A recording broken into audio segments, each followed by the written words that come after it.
নমস্কার বন্ধুরা, আপনারা যখন বিভিন্ন ইউপিআই দ্বারা যেমন ফোনপে, গুগল পে, পেটিএমের মাধ্যমে টাকা লেনদেন করেন, তো সেক্ষেত্রে আপনার যদি পেমেন্ট ফিল অপশন চলে আসে তাহলে এই বিষয় নিয়ে দুশ্চিন্তার কোনো কারণ নেই।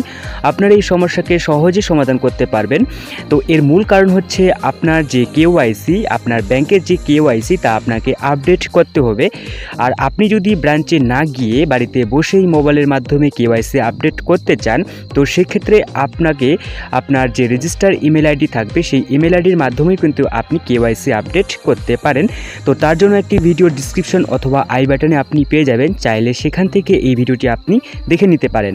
তো আপনার যে কেওয়াইসি রয়েছে এই কেওয়াইসির কারণে কিন্তু আপনার যে ফোনপে, গুগল পে, পেটিএমের আপনি টাকা লেনদেন করতে পারছেন না।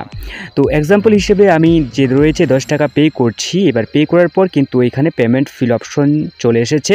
তো এই সমস্যাকে সহজেই আপনি সমাধান করতে পারবেন। তো আপনাকে অবশ্যই ব্রাঞ্চ অফিসে গিয়ে আপনি কেওয়াইসি আপডেট করতে পারেন, অথবা আপনি যে নেট ব্যাংকিং এবং রেজিস্টার ইমেল দ্বারাও কিন্তু আপনি কেওয়াইসি আপডেট করতে পারেন।